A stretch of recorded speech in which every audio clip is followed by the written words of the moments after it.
Le schéma tactique est en place, la stratégie a été analysée et est prête à se déployer. Jeff est sur le terrain comme titulaire, nous sommes prêts. Bienvenue dans le podcast Bleu, Blanc, Noir.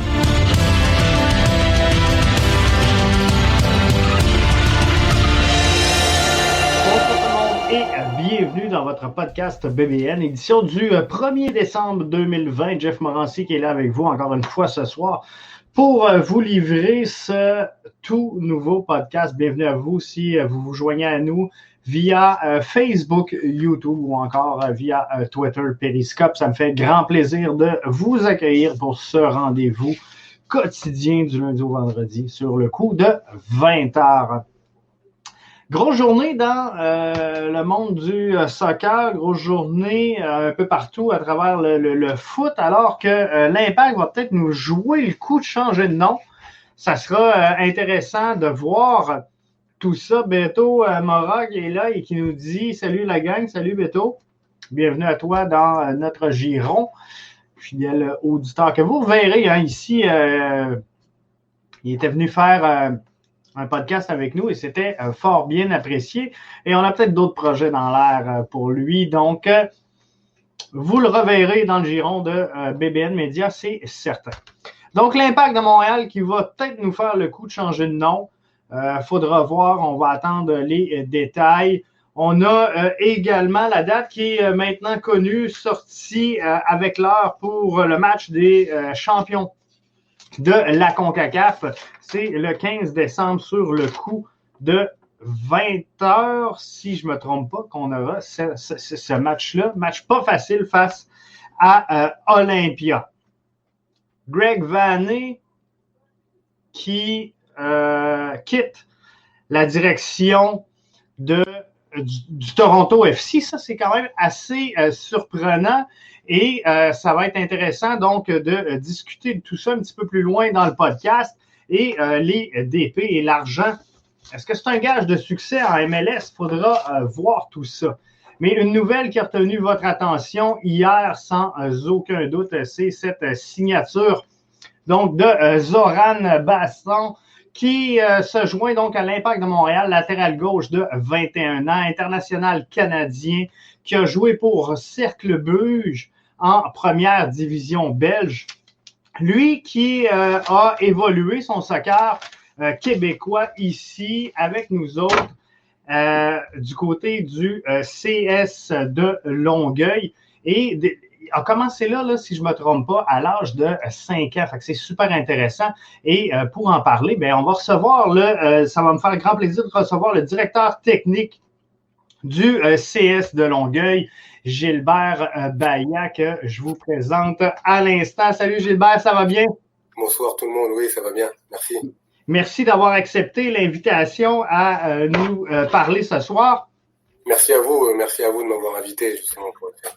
Ça fait un grand plaisir. Donc, Zoran, qui a fait son soccer juvénile du côté du CS de Longueuil, si je ne me trompe pas, est arrivé avec votre formation, votre club dès l'âge de 5 ans. Oui, Zoran, c'est vraiment un pur produit du club, on peut dire. Il a commencé à l'âge de 5 ans chez nous et il est parti à 14 ans pour faire la carrière qu'on lui connaît.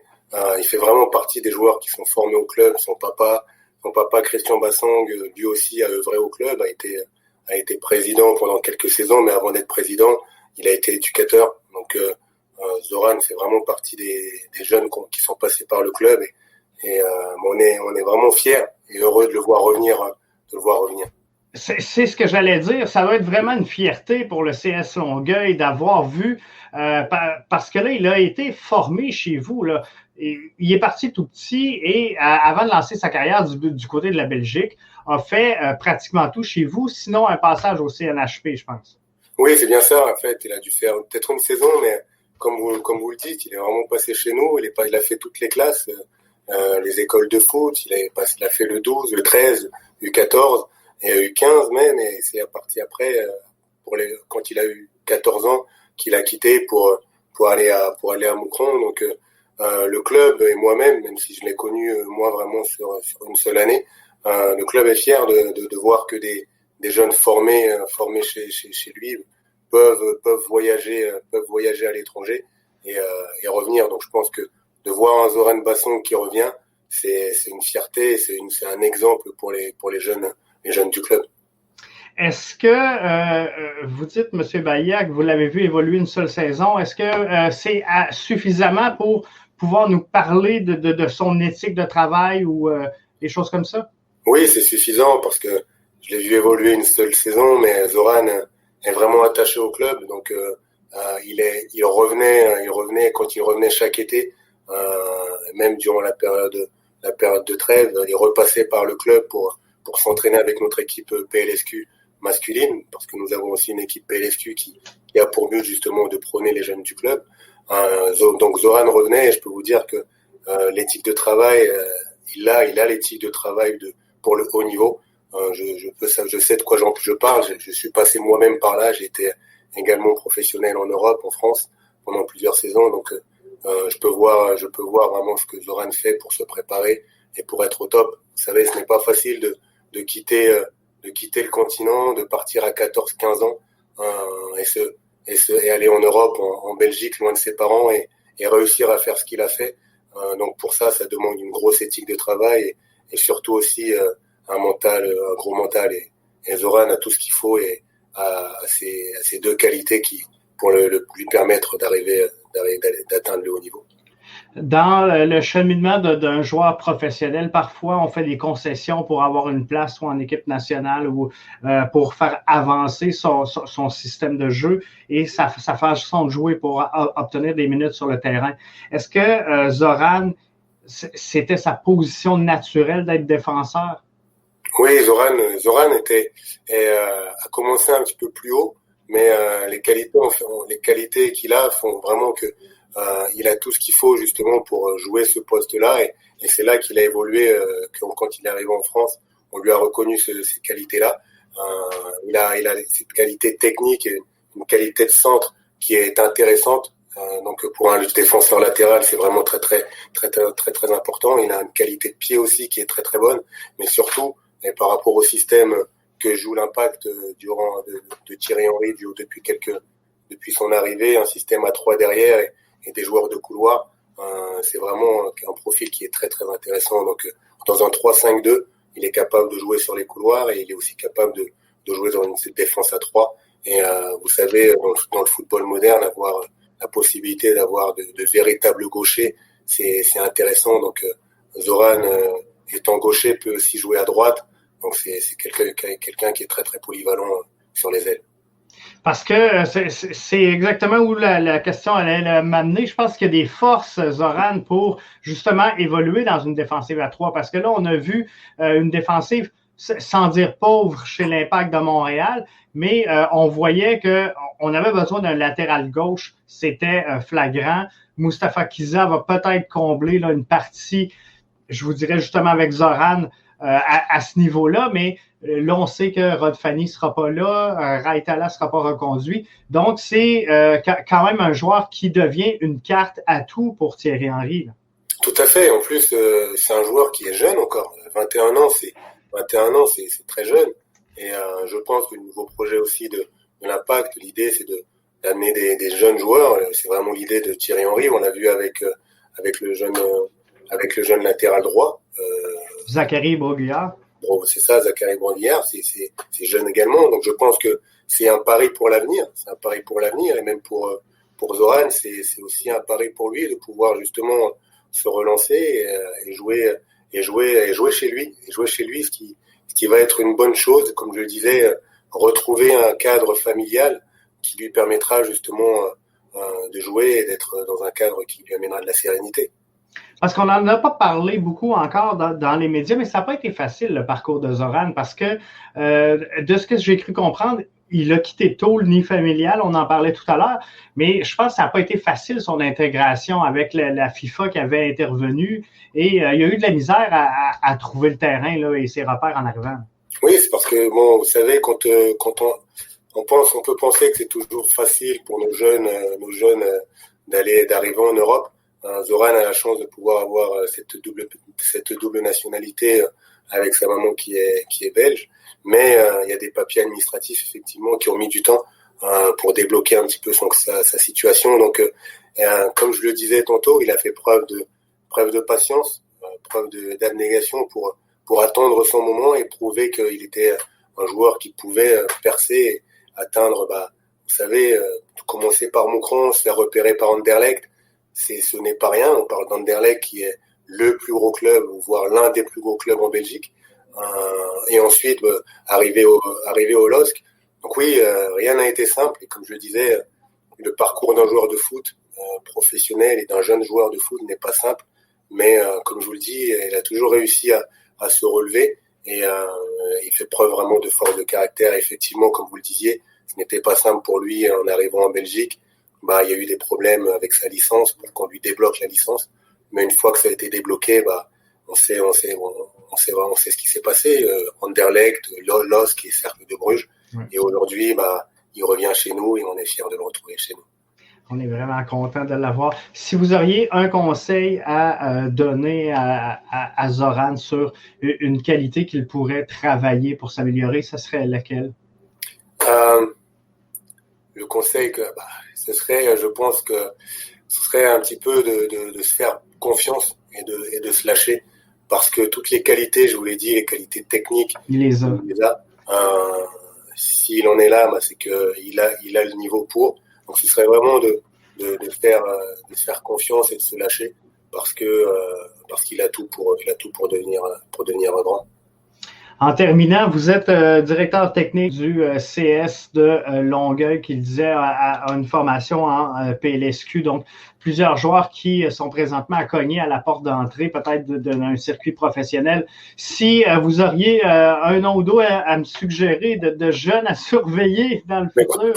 Écoutez, chez nous, je ne serais pas un nom ou deux, ce serait une dizaine de noms que je pourrais vous donner, parce que le club, vraiment, je pense qu'on est reconnu au niveau de notre formation.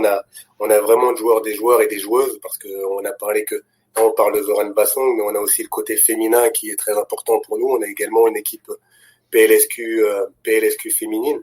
Mais au niveau masculin, on a la saison dernière, il y a 2 saisons, on a eu la chance d'avoir Pierre Lamotte, qui est aussi passé par l'Impact, qui a été champion universitaire avec l'UDM, et j'espère que lui aussi, dans les prochains mois, pourra avoir la même chance de pouvoir percer comme Zoran, qui sait, en CPL ou en USL, mais pouvoir toucher ce monde pro. Et on a des jeunes joueurs prometteurs qui arrivent, des jeunes de 17 ans qui commencent déjà à toucher aussi à la PLSQ, des petits Amadou Mané, Zakaria Belhamri, Zakaria Baous. On a pas mal de très très bons joueurs. Et chez les filles aussi, parce que je pense que le côté féminin va commencer. J'ose espérer qu'il prendra aussi sa place chez nous en Amérique du Nord. Et on a des jeunes filles aussi qui voyagent bien. Et cette année, on a eu la chance d'accueillir une Geneviève Richard, justement pour mettre en avant notre secteur féminin en PLSQ. Donc on est choyé d'avoir la qualité de joueurs et de joueuses au sein de notre formation, et on est vraiment content.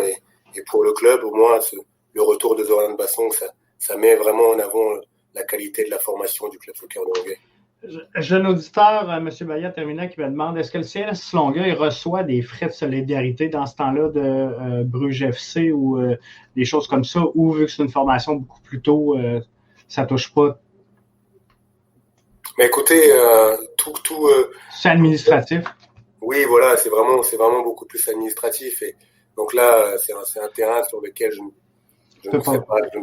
C'est correct. C'est excellent. Dernière question avant de vous laisser aller. Je vous avais demandé un petit 15 minutes. Avec le programme reconnaissance des clubs, je tombe un petit peu plus général. Est-ce que de plus en plus, on va avoir la chance de promouvoir justement le talent et de former des joueurs ici par justement le programme de la reconnaissance des clubs de la fédération, qui va faire en sorte que on va augmenter, selon moi, le niveau, et avec la PLSQ, la CPL, on commence à avoir une structure qui va nous permettre d'améliorer la qualité du soccer en sol québécois?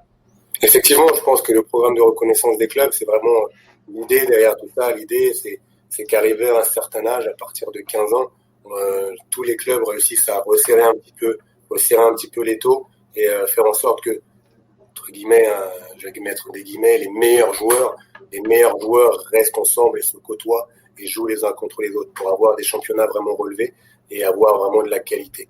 Donc, je suis persuadé effectivement que avec ce qui s'en vient, avec la reconnaissance des clubs et surtout aussi avec la Coupe du Monde 2022 qui arrive, voilà, le Canada se doit avec la qualité de joueurs qu'on a, on le voit, nos joueurs canadiens s'exportent bien aussi en Europe. Donc, Jonathan David, Davis, je pense qu'il y a énormément de qualité. Moi, français que je suis, je suis arrivé il y a 7 ans ici et je peux voir de mes propres yeux qu'on a de la qualité et qu'effectivement ce programme va nous amener énormément de bonnes choses. Excellent. En terminant, je veux vous remercier de votre temps, M. Bahia. Et dernière question, je me l'ai fait demander par un auditeur. Est-ce qu'il y a un lien de parenté avec Clément Bahia de l'Impact? On me l'a souvent demandé, mais non, Clément n'est pas mon petit frère, n'est pas mon neveu. Je n'ai pas eu la chance de le rencontrer. Ce serait une bonne chose que je passe au centre et qu'on puisse faire connaissance. Excellent. Merci pour votre temps, M. Bahia. Merci beaucoup à vous pour l'invitation et à très bientôt. Un grand plaisir, merci. C'était donc M. Gilbert Bahia, directeur technique donc du CS de Longueuil, qui était là avec nous pour cet entretien.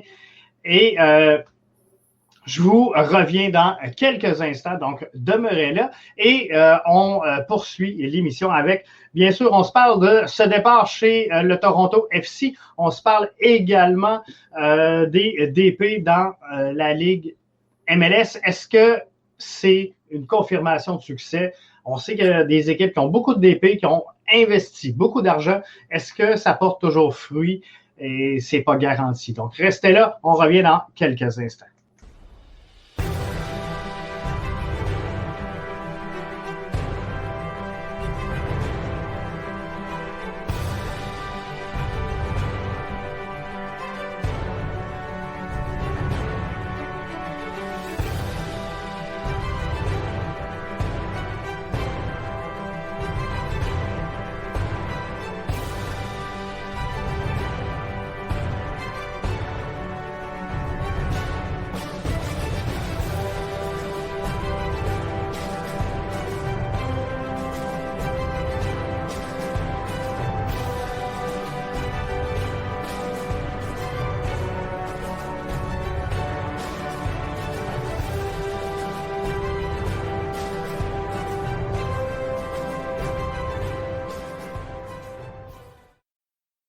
Hey Jeff, de retour avec vous dans ce podcast. J'espère que vous avez aimé cet entretien. Mathieu qui nous dit « Bonne entrevue avec Gilbert Bahia ». Vraiment content d'avoir reçu Monsieur Bahia. C'est le fun d'en entendre un petit peu plus sur le joueur qu'on découvre, qu'on apprend et qui se greffe à l'Impact de Montréal. Donc, un joueur avec énormément d'éthique, un joueur qui a travaillé très fort. Beto qui nous dit bravo. Rémi qui nous dit cool, bon show à date. Merci à tous pour vos commentaires. On est vraiment contents donc d'avoir reçu Gilbert et de vous faire découvrir un peu donc davantage Zoran que ce que vous avez vu passer sur les médias à venir jusqu'à maintenant. Donc, un jeune homme, 21 ans, de retour ici, qui a évolué avec le CS de Longueuil dès l'âge de 5 ans, qui a passé par le CNHP. Et on donne peut-être trop peu de reconnaissance présentement au CNHP. On en parle peu, mais le Centre national donc de haute performance qui est dédié aux jeunes joueurs, aux vedettes de demain et aux personnes, je veux dire aux athlètes qui ont le profil à devenir éventuellement joueurs professionnels. Donc, c'est une excellente chose. C'est le fun d'apprendre que sa position également défensive et sa position naturelle. Donc, un gaucher capable d'évoluer dans une défensive à 3, qui est très à l'aise, bien sûr, sur la position de latéral gauche. C'est un gaucher naturel.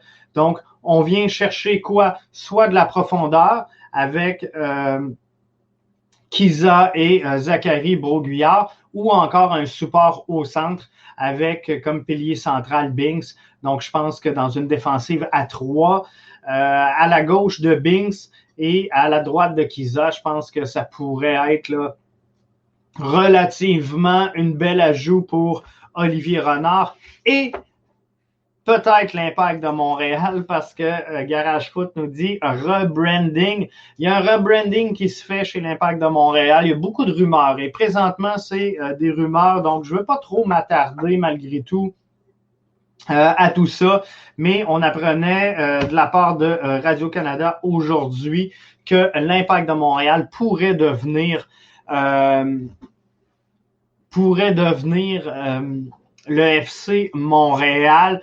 On a ici le crest de l'Impact de Montréal, hein, à même le gilet. Et il y en a plusieurs qui sont attachés à ce nom-là, qui sont attachés à cette image-là. Faudra voir c'est quoi exactement avant de spéculer. Puis on pourrait ce soir là, en jaser longtemps du branding de l'Impact de Montréal. Mais je pense que somme toute, de peaufiner l'image, ça arrive dans un bon timing, mais il faudra regarder qu'est-ce qui en découle avant de dire, de spéculer officiellement sur ce qui s'en vient. On va attendre les annonces officielles. Ça s'en vient, le carnaval des noms. Oui, Beto Mara. Sur Twitter, cette fois-ci, copier le TFC comme si le Canadien devenait les Maple Leafs de Montréal. Ça fait mal aux fans de hockey, ça. Mais non, je pense que l'Impact donc veut se donner un nouveau souffle, un nouvel élan.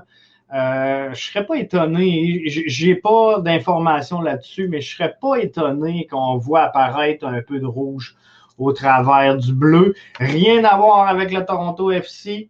Restez calme, mais les Alouettes ont joué en bleu, blanc, rouge. Les Expos ont joué en bleu, blanc, rouge. Le Canadien a joué en bleu, blanc, rouge. Historiquement, le Manic a joué bleu, blanc, rouge. L'Olympique a joué bleu, blanc, rouge. Bref, ça ne m'étonnerait pas qu'on voit l'Impact apparaître un peu de rouge sur son habit. On va le dire comme ça, mais non, Rémi qui me corrige, le Manic n'a pas joué en bleu, blanc, rouge. J'avais l'impression qu'il avait joué bleu, blanc, rouge. Je m'en excuse. C'est l'Olympique qui a joué en bleu, blanc, rouge. Donc, ceci étant, on va suivre ça pour vous cette semaine. Autre sujet dont je voulais absolument vous parler, Greg Vanney qui est out of TFC. Et ça me fait rire parce que j'ai vu des commentaires très partagés aujourd'hui sur les réseaux sociaux concernant cette nouvelle-là que Greg Vanney avait fait énormément pour le TFC et que c'était dommage de le voir quitter à ce moment-ci. Oui. Je pense qu'il a remonté cette formation-là. Par contre, je pense que la liste de joueurs disponibles à sa portée versus le résultat obtenu dans ces séries d'après-saison doivent absolument faire état d'échec, constat d'échec. Sincèrement, je pense que on va enclencher le prochain sujet automatiquement. Tu sais, les DP, l'argent et tout le reste, est-ce que c'est un gage de succès? Bien, c'est intéressant de le voir parce que dans ces circonstances-là, je pense qu'il y a énormément d'argent investi du côté de Toronto pour avoir une formation de qualité, une formation avec des joueurs connus, reconnus, ou encore des jeunes pépites qui sont à l'intérieur et qui grandissent bien présentement avec le Toronto FC. Mais tu ne peux pas te présenter avec la formation qu'ils avaient cette saison-ci et connaître une sortie de route assez rapide comme c'était le cas. Les plus récentes spéculations amènent Greg Vanney à relever le défi de relever la barque du LA Galaxy qui ne s'est jamais vraiment remis du départ de Zlatan. Alors, des fois, on dit un athlète ne fait pas le club, Mais par contre, je pense qu'il a bousculé beaucoup de choses latentes du côté du LA Galaxy, autant à l'intérieur du vestiaire que sur le terrain. Et cette équipe-là doit se reconstruire, se rebrander justement, pour reprendre les propos tout à l'heure de Beto Mora. Et on doit se refaire une identité chez le LA Galaxy. Et Greg Vanney a cette force de bâtir ça. Parce que ça n'a pas été toujours facile du côté du Toronto FC, mais on a réussi avec le temps à construire quelque chose de logique, un projet soccer qui a amené un certain succès. Je suis obligé de le dire. Donc, la construction et l'ascension, elle était bonne. Par contre, Greg Vanney devait livrer cette année le résultat de tout ça et il n'a pas été en mesure de le faire. Donc, pourra aller exécuter un peu la même remontada du côté du LA Galaxy où cette équipe qui part de loin devra revenir pour redevenir une équipe compétitive dans les premières sphères et au premier rang du circuit Garber. Et je pense qu'il a tous les atouts nécessaires pour amener cette reconstruction-là d'identité, de schéma tactique, de stratégie globale pour reconstruire et ressouder surtout les pots cassés du côté du LA Galaxy.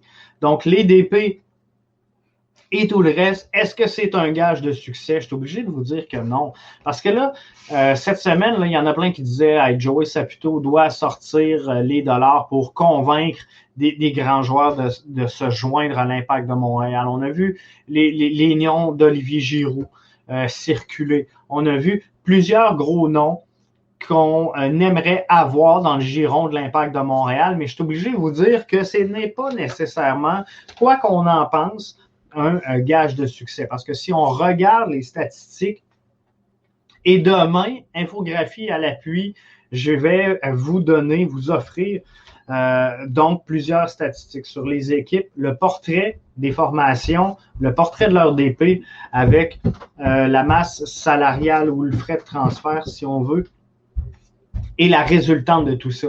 Donc, vous allez voir qu'il y a beaucoup d'équipes qui ont dépensé énormément d'argent pour des DP et qui n'ont pas le même succès que certaines équipes qui ont dépensé beaucoup moins. Donc, avoir un DP, c'est bien, 2, c'est mieux, 3, c'est excellent, mais encore, faut-il les payer au juste prix et avoir un retour sur cet investissement-là. Donc, est-ce qu'on peut, à travers toutes les formations de la Ligue, déceler une formule gagnante de c'est quoi l'équilibre entre 3 DP payés gros prix de premier plan en fin de carrière qui sont vieux ou un jeune DP qu'on sait qu'on va se débarrasser parce qu'on va transférer sur le marché européen éventuellement avec peut-être 2 moyens ou tu sais pas des joueurs de premier plan, comprenez-vous? Quand je dis moyen, c'est en aucun cas pour diminuer le joueur, mais de premier plan,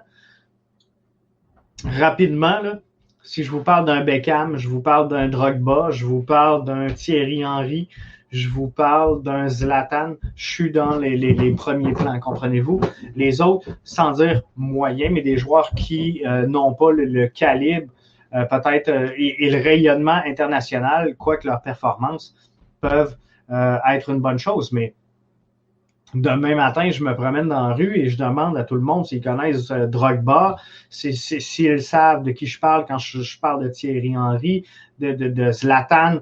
Je pense que c'est unanime. Si on commence à parler de Hatem Ben Arfa, c'est peut-être un autre dossier. Là, on n'est peut-être pas à la même place. Donc, comprenez-vous qu'il y a des joueurs qui peuvent faire le travail. Un joueur comme Boyan, un joueur comme Kyoto, c'est des joueurs qui n'ont pas nécessairement l'aura des grandes vedettes internationales, mais qui peuvent rendre d'excellents services à des formations. Et Kyoto devient, à partir de cette semaine, avec sa prolongation de contrat annoncée, devient une des pierres angulaires du projet de l'Impact de Montréal et du redressement donc de cette formation-là, qui sera intéressante à voir jouer Donc, dans le futur. Donc, on se prépare pour un derby TFC, MFC. Ça va faire spécial à dire, hein? Par exemple, je suis obligé de vous le dire,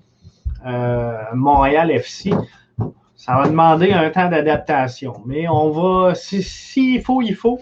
Et la formation, donc, elle demeurera quand même la même sur le terrain, dans nos cœurs et partout. Mais, branding, ce sera Montréal FC, mais on verra bien. Demain, donc, retour sur sur les DP, l'argent, tout le reste. Est-ce que c'est un gage de succès? On va s'arrêter là-dessus. Je vous invite, si vous avez aimé l'entrevue avec Gilbert Bahia, directeur technique, je le rappelle, au CS de Longueuil, que je tiens à remercier encore une fois avant de vous quitter, mais partagez et visitez bien sûr notre site au www.bbnmedia.com. On se retrouve demain, 20h. Soyez là.